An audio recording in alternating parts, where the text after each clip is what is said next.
Part 3 paper 2013 question number 41।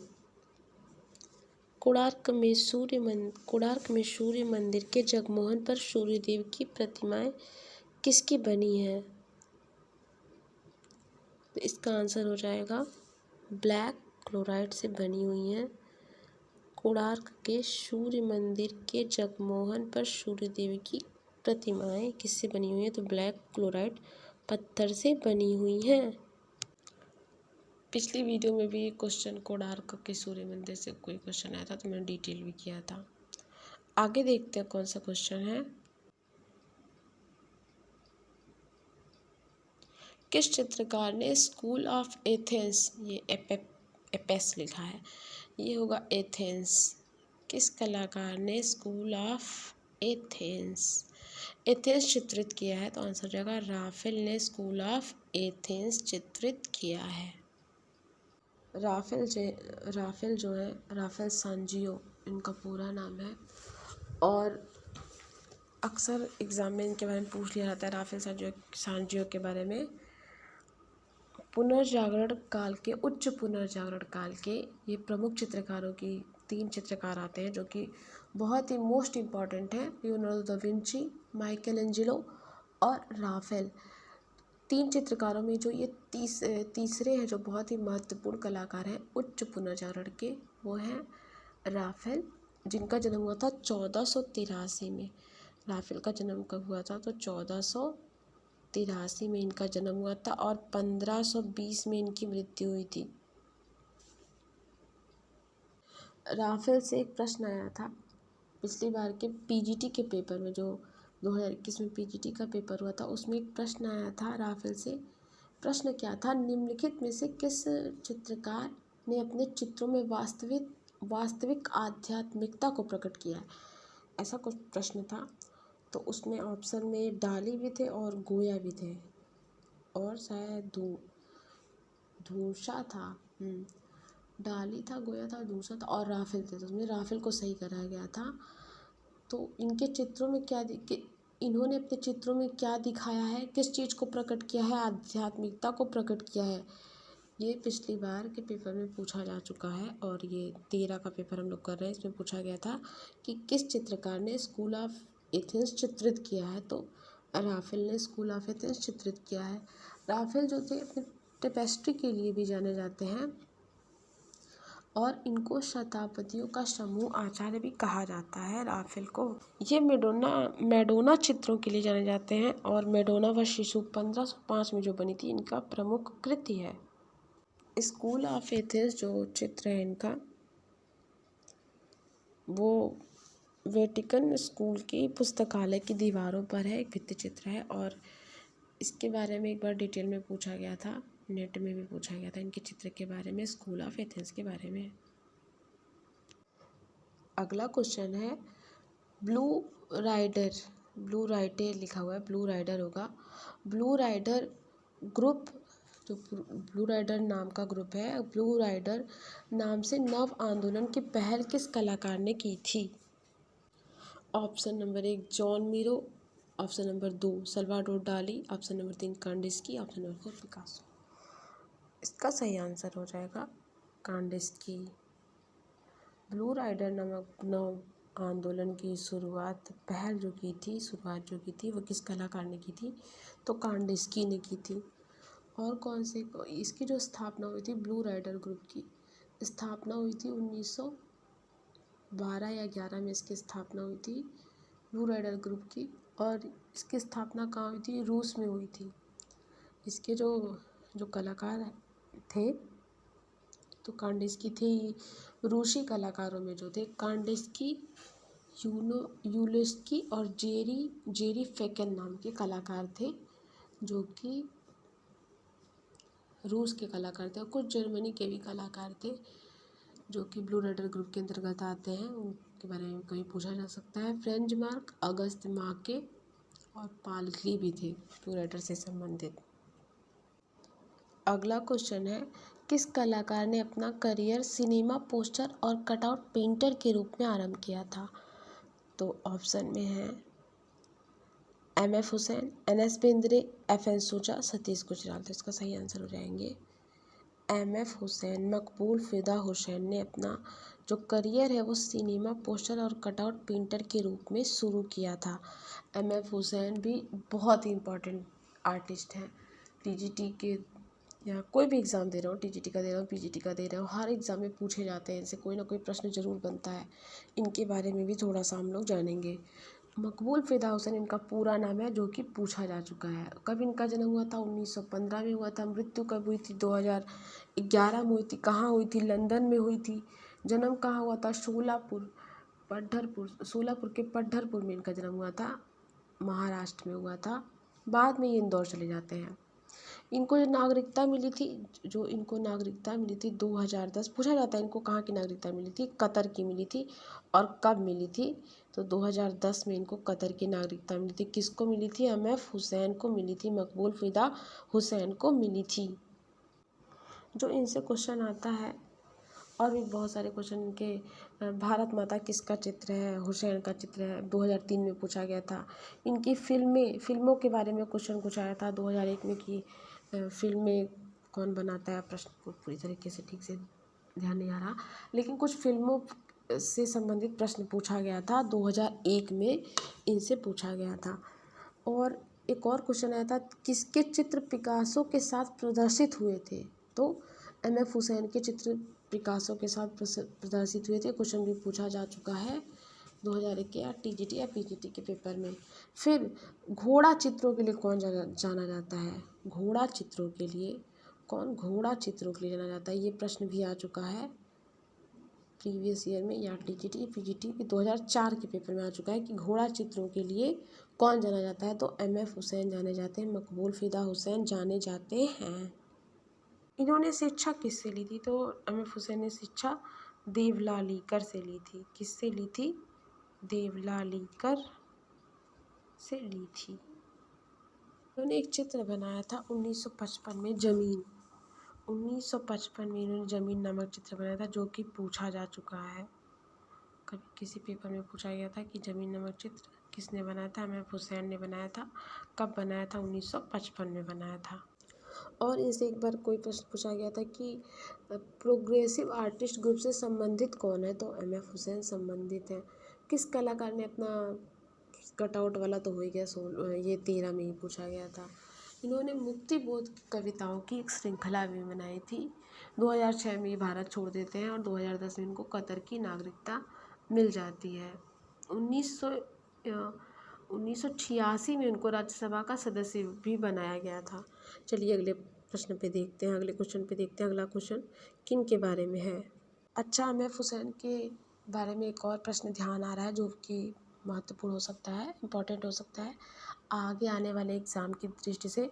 वो ये था कि इनके जीवन पर डॉक्यूमेंट्री जो बनी थी, वो मेकिंग ऑफ अ पेंटर है, वो इसी नाम से इनके जीवन पर डॉक्यूमेंट्री भी बनाई गई थी। आजकल ये भी पूछी जा रही है मूवी, और किसी के कलाकार के जीवन पर जो बनी हुई है, जैसे कि उनका पूछा गया था, मंजीत बाबा का पूछा गया था नेट वाले पेपर में कि मंजीत बाबा के ऊपर मीटिंग मंजीत किसने निर्देशित की थी? तो बुद्धदेव दास गुप्ता ने निर्देशित की थी। उसी तरह से इनके बारे में पूछा जा सकता है, एम.एफ. हुसैन के जीवन पर कौन सी डॉक्यूमेंट्री बनाई गई है? तो making of a painter MF. Hussain के जीवन पर बनाई गई डॉक्यूमेंट्री है।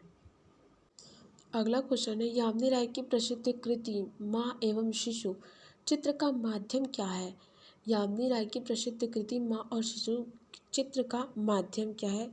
तो इस चित्र का माध्यम है टेम्परा। माँ और शिशु का माध्यम टेम्परा, जो कि बनाई थी यामिनी राय ने बनाई थी, और इसका माध्यम क्या है? टेम्परा हो जाएगा। यामिनी राय यामिनी रंजन राय के नाम से जाने जाते हैं, और यह जो थे लोक कला से प्रभावित कलाकार थे। इनका जन्म हुआ था 1887 में, 1887 में इनका जन्म हुआ था। बांकुरा बंगाल में इनका जन्म हुआ था। एक ग्रुप भी इनके बारे में, एक ग्रुप से संबंधित भी रहे हैं, दिल्ली शिल्पी चक्र। दिल्ली शिल्पी चक्र की स्थापना हुई थी 1949 में, और दिल्ली शिल्पी चक्र के ये प्रेरणा स्रोत रहे हैं। ए हार्वे मेस्सिया जो कि एक फ्रांसीसी कलाकार थे, उन्होंने कहा था कि इनकी तुलना जो की थी हेनरी मैथिस की, इन्होंने कहा था कि समकालीन चित्रकारों में रखने का जो उनकी तुलना उन्होंने हेनरी मैथिस से की थी। हेनरी मैथिस से तुलना की थी किसकी? यामिनी राय की। किसने की थी? तो ए हार्वे मेस्सिया ने की थी। ए हार्वे मेस्सिया कहाँ के कलाकार थे? फ्रांसीसी कलाकार थे। 1955 में पद्म भूषण मिला था। किसको मिला था? तो यामिनी राय को मिला था। 1955 में पद्म भूषण यामिनी राय को मिला था। इनके कुछ चित्र भी ध्यान रख लेते हैं। काला घोड़ा इनका चित्र है, और घोड़ा चित्रों के लिए कौन जाना जाता है? एम.एफ. हुसैन। अभी थोड़ी देर पहले ही मैंने बताया था, एम.एफ. हुसैन जाने जाते हैं घोड़ा चित्रों के लिए। और काला घोड़ा जो चित्र है वो किसका है? यामिनी राय का चित्र है काला घोड़ा। सीता की अग्नि परीक्षा, रथ पर राजा रानी, ढोलक वादक, भेंट, डांसिंग गोपिन, जो कि एनिवेस में पूछा गया था। अगला क्वेश्चन, नेक्स्ट क्वेश्चन की तरफ बढ़ते हैं। भारत में पहली विज्ञापन एजेंसी कहाँ खुली थी? तो मुंबई में खोली गई थी। पहली विज्ञापन एजेंसी जो है मुंबई में खोली गई थी। लेजर प्रिंटिंग में रिज़ॉल्यूशन की इकाई को क्या कहते हैं? लेजर प्रिंटिंग में रिज़ॉल्यूशन की इकाई को DPI कहते हैं, डॉट पर इंच। अजंता से क्वेश्चन आ गया, इस पेपर में बाघ से क्वेश्चन आया था, फिर उसके बाद अजंता से भी आ गया। पदमपाड़ी बोधिसत्व कहाँ है? पदमपाड़ी बोधिसत्व कहाँ है? ऑप्शन नंबर 1 अजंता गुफा, option number 2 Ellora, option number 3 बदामी, ऑप्शन नंबर 4 एलिफेंटा। तो पदमपाड़ी बोधिसत्व जो है वो अजंता की गुफा में है। पदमपाड़ी बोधिसत्व कहाँ है? अजंता की गुफाओं में है। अजंता के बारे में थोड़ा सा देखेंगे, बहुत ज़्यादा नहीं, अब डीप जाएंगे। अजंता की जो खोज हुई थी 1819 में हुई थी। किसने की थी? जॉन स्मिथ ने की थी। किस नदी के किनारे स्थित है अजंता? तो बाघोरा नदी के किनारे स्थित है। अजंता की गुफाएं किस नदी के किनारे स्थित हैं? अजंता की गुफाएं किस नदी के किनारे स्थित हैं? बाघोरा नदी के किनारे स्थित है। बाघोरा नदी के किनारे स्थित हैं। कितनी गुफाएं हैं? तो अजंता में कुल 30 गुफाएं हैं। अजंता किस धर्म से संबंधित है? तो अजंता जो है बौद्ध धर्म से संबंधित गुफा है। अजंता बौद्ध धर्म से संबंधित गुफा है। अजंता की जो प्रतिलिपियां सर्वप्रथम किसने बनाई थी? 1844 में रॉबर्ट गिल ने अजंता की प्रतिलिपियां बनाई थी। और अजंता के बारे में एक चीज़ और ध्यान रख लेते हैं कि अजंता की जो गुफाओं का समय काल माना जाता है 200 ईस्वी पूर्व से 628 ईस्वी तक के समय में अजंता गुफा बनकर तैयार हुई थी। कलमकारी का संबंध किससे है? तो कलमकारी कहाँ की लोक कला है? तो कलमकारी आंध्र प्रदेश की लोक कला है। छत्तीसगढ़ की जो लोक कला है, छत्तीसगढ़ की लोक कला सोहराई होती है। सोहराई नामक जो लोक कला है वो छत्तीसगढ़ की है। उत्तर प्रदेश की जो लोक कला है चौक पूरना। सेरीग्राफी किसका तकनीकी नाम है? सिल्क स्क्रीन प्रिंटिंग का, वुडकट प्रिंटिंग का, लिथोग्राफ का, इंटेगेलियो का। तो जो सेरीग्राफ है तकनीकी किसका नाम है? सेरीग्राफ जो है सिल्क स्क्रीन प्रिंटिंग का तकनीकी नाम है। सेरीग्राफ सिल्क स्क्रीन प्रिंटिंग का तकनीकी नाम है। ब्लू राइडर किसने चित्रित किया था? ब्लू राइडर किसने चित्रित किया था? तो ब्लू राइडर जो है चित्रित किया था फ्रेंच मार्क ने। ब्लू राइडर चित्रित किया था। ब्राग जो है घनवाद से संबंधित है, और सेजा जो है उत्तर प्रभाववाद से संबंधित है। उस समकालीन भारतीय चित्रकार का नाम बताइए जिसने ययाति श्रृंखला का सृजन किया। मंजीत भाभा, गणेश पाइन, ए रामचंद्रन, लक्ष्मा गौड़। इस क्वेश्चन का आंसर हो जाएगा ए रामचंद्रन। उस समकालीन भारतीय चित्रकार का नाम बताइए जिसने ययाति श्रृंखला का सृजन किया था। तो ययाति श्रृंखला जो थी वो किसकी थी? ए रामचंद्रन की थी, इनका जो पूरा नाम है अच्युतन रामचंद्रन है, कभी पूछा जा सकता है। ए रामचंद्रन का जन्म हुआ था 1935 में केरल में, और ए रामचंद्रन जो थे वो एक चित्रकार, मूर्तिकार तथा भित्ति चित्रकार के रूप में जाने जाते हैं और आकृति मूलक कलाकार हैं ए रामचंद्रन। इनके कुछ वर्क ध्यान रख लेते हैं। काली पूजा है इनका, मसीन है, एनकाउंटर ऑफ द यादवास है, काली पूजा है, मसीन है, ययाति है, उर्वशी है ए रामचंद्रन का, पुरुववाज एवं लोटस पांड वाला भी इनका चित्र है। ए रामचंद्रन ने टोटम नामक काष्ठ मूर्ति शिल्प भी बनाए थे। मारियो मिरांडा क्या है? तो कार्टूनिस्ट, फोटोग्राफर, डिजाइनर, टाइपोग्राफिक। तो जो मारियो मिरांडा है वो एक कार्टूनिस्ट है। मारियो मिरांडा एक कार्टूनिस्ट है। आप लोगों के लिए एक प्रश्न है, मारियो मिरांडा को कौन सा पुरस्कार मिला था? बताइएगा ज़रूर कमेंट बॉक्स में कि मारियो मिरांडा को कौन सा पुरस्कार मिला था और कब मिला था। किताब के पिछले सिरे मोटाई को क्या कहते हैं? तो उसको कहते हैं स्पाइन। किताब के पिछले सिरे मोटाई को क्या कहते हैं? स्पाइन कहते हैं।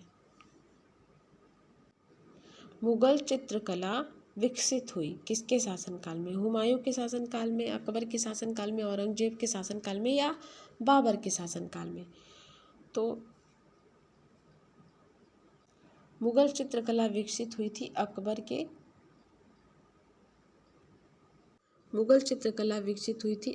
के शासनकाल में। मुगल चित्रकला विकसित हुई थी किसके शासनकाल में? अकबर के शासनकाल में। वह कौन सा कलाकार जिसने लोक कला को अपनी चित्रण शैली के रूप में अपनाया था?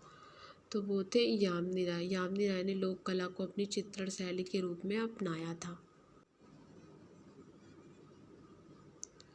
पेट्रोग्लिफ संदेश का प्राचीनतम माध्यम निम्न में से किससे संदर्भित है? प्रकृति द्वारा किया गया अमूर्त चित्रण, गुफाओं में रंगे गए चित्र, गुफाओं में उकेरे गए चित्र और अभिलेख। पेट्रोग्लिफ जो शब्द है वह किसके लिए संदर्भित है? तो इसका आंसर हो जाएगा गुफाओं में उकेरे गए चित्रों के लिए। कौन सा शब्द? पेट्रोग्लिफ शब्द। हनीवा टेराकोटा किस देश से संबंधित है? जापान से, चीन से, कोरिया से, थाईलैंड से। जो हनीवा टेराकोटा है वो जापान से संबंधित है। क्या? हनीवा टेराकोटा। पोटैटो ईटर किसका चित्र है? तो पोटैटो ईटर जो चित्र है विंसेंट वैन गॉग का है। इनका जन्म हुआ था 1853 में। 1853 में इनका जन्म हुआ था वैन गॉग का। सूरजमुखी का फूल इनका प्रमुख चित्र है।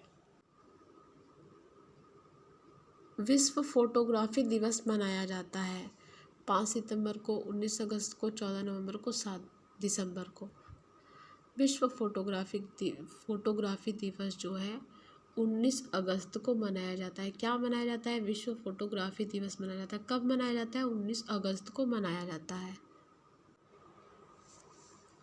तो इस वीडियो का जो क्वेश्चन पूछना है मुझे, पुस्तकों के बारे में पूछना है ना, तो वो क्वेश्चन है भारतीय चित्रकला का सच किसकी पुस्तक है?